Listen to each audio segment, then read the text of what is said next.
Firigo ni kimwe mu bikoresho byo mu rugo cyifashishwa mu kubika amafunguro. Nubwo bamwe tuyikoresha mu gukonjesha ibyo kunywa, ariko inifashishwa mu kubika bimwe mu biribwa mu rwego rwo kubirinda kwangirika, dore ko hari ibyo wabikamo bikanamara iminsi myinshi bigifite ubuzima rwose, byaba bibisi cyangwa se bitetse. Ariko wari uzi ko ibintu byose atari ko bibikwa muri firigo? Uyu munsi tugiye kwibanda ku mafunguro cyane cyane mabisi. Nubwo ashyirwa muri firigo, hari ayo utemerewe kuba wabikamo kuko hari icyo byakwangiza, nk'uko turi bubirebe. Turaza kandi kureba amwe mu mategeko ugomba kumenya niba utunze firigo iwawe. Mwibutse gukomeza gukora subscribe kugira ngo video nk'izi zitazajya zigucika. Ikintu cya mbere buriya utagomba gushyira muri firigo ni watermelon yose. Uru rubuto na nyuma yo kurusarura rukomeza kwera neza, bityo mu gihe rero idakase, aha ho wemerewe kuyibika muri firigo ngo itangirika. Si byiza rero kuyishyira muri firigo. Ubukonje bwo muri firigo bugabanya ibirinda uburozi mu mubiri biboneka muri watermelon. Niba wayiriye igasigara, wemerewe kuyibika iminsi itarenze 3, kandi nabwo uyishyira mu kintu gipfundikiye, akaba ari cyo ushyira muri firigo. Hari kandi ibirayi bibisi, nubwo n'ubundi benshi tutabikora, ariko niba wajyaga wumva babikora ntuzabikore. Ubukonje bwo muri firigo bwangiza amido iboneka mu birayi, kandi niyo ituma bigira ya fufu bikanaryoha. Hari kandi ubuki, nubwo kubika muri firigo nta kinini bibwangizaho, ariko ubukonje buzatuma buba nka barafu. Kubukura mu cyo bubitsemo rero bigorane. Ubuki ubwabyo buririnda kubushyira muri firigo, rero si ngombwa na gato. Inyanya rero nazo niba wajyaga uzibika muri firigo ngo zitabura, ntuzabyongere. Inyanya nyuma yo kuzisarura zikomeza gushya. Iyo uzishyize muri firigo zikomeza kuba uko zasaruwe zimeze. Ibi bikagabanya lycopene ibonekamo. Zibika abantu hatagira izuba, nko kuri sima hasi birahagije, cyangwa se ujye ushyiraho agafu hasi kugira ngo uzirinde microbes zishobora gutuma zibora vuba. Ibitunguru na tungurusumu nacyo ni kimwe mu biribwa bitagomba kujya muri firigo. Ibi kubishyira ahantu hakonje byatuma ubwabyo bibora ahubwo, ndetse ibitaboze bigatangira kumera. Ahubwo bibika ahantu humutse hagira umwuka, ariko nanone hatagera izuba. Umugati nawo kubika muri firigo bizawurinda kuzaho uruhumbu vuba. Ariko se wari uzi ko umugati wageze muri firigo kuwurya bwo byabyo bisa n'ibigoye, ndetse bishobora no kugutera indwara nyinshi? Uzirinde kuwushyira muri firigo, kabone nubwo waba wawuteguye uvanze n'ibindi bintu bitandukanye birimo imboga, inyama ndetse n'ibindi. Kuwushyira muri firigo si byiza. Nanone kandi avoka mbisi ngo ni kimwe mu bitagomba kujya muri firigo. Ubushyuhe aribwo butuma avoka zishya. Wumva rero uyishyize muri firigo ntabwo ishya. Icyakora mu gihe yamaze gushya neza kandi utarakenera kuyirya, wayishyira muri firigo, ariko nabwo ntirenze iminsi 2 utarayirya. Ikindi ugatonyangirizaho umutobe w'indimu kugira ngo itangirika cyangwa ngo izeho utundi dusimba. Inkeri nazo kuzibika muri firigo burya ngo bigabanya icyanga cyazo, kandi bituma kuzihekenya wumva bitameze neza. Zibike ahantu hatagera izuba, kandi uzironge gusa ugiye kuzirya, kuko kuzironga ukazibika nabyo si byiza.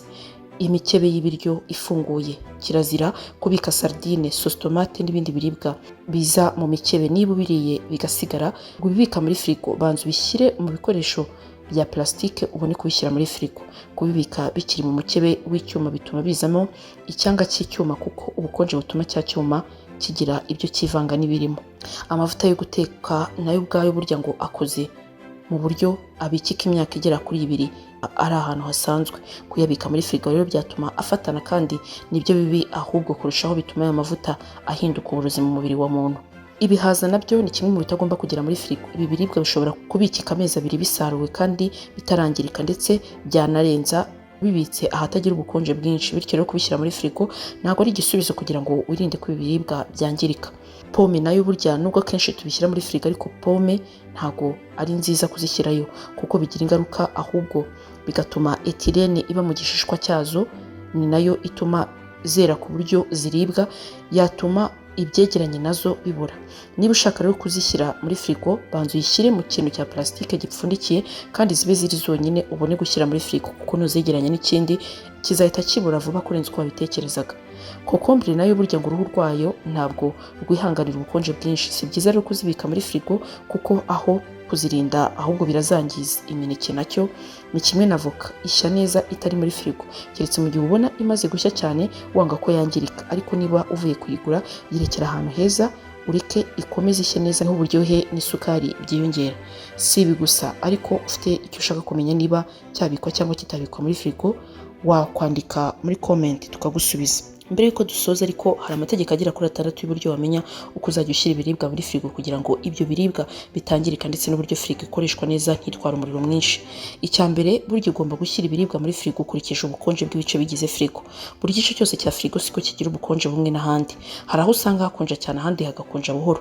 Kumenya ibyo rero bigufasha kumenya uko ushyiramo ibiribwa. Urugero, inyama n'amafi bibikwa mu gice gikonja cyane, hakaza barafu. Imboga n'imbuto zikabika mu gice cyo hagati hadakonja cyane, naho mu rugi niho hantu hakonja buhoro mu bice bigize frigo. Ukaba wabika nk'amavuta ya beurre, ibinyobwa ndetse n'ibindi.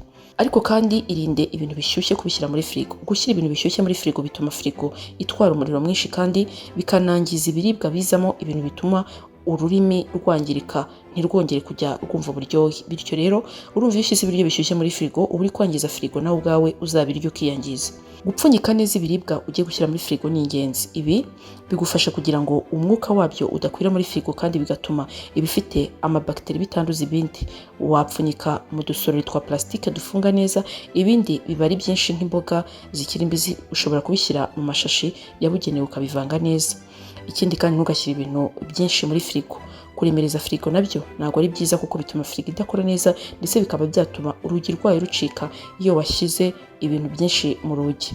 Ikindi, jya wirinda gufungura umuryango wa frigo umwanya munini. Uko ufungura umwanya munini bituma hazamo umwuka wo hanze, ugatuma frigo itwara umwanya munini wo gusubira ku kigero cy'ubukonje washyizemo, bikaba byatwara umuriro mwinshi ndetse bikanayangiza. Ikindi cy'ingenzi, jya wibuka gushyira ibiribwa bimaze igihe imbere. Gushyira ibiribwa bimaze igihe imbere bituma wibuka ko ari byo uzakoresha mbere, aho kuba wakoresha ibishya kandi hari ibimaze iminsi. Ubutaha tuzakubwira uburyo butandukanye ushobora kubika bimwe mu biribwa ufite mu rugo bipfa vuba, ukabishyira muri frigo kandi bikaba byamara igihe kinini.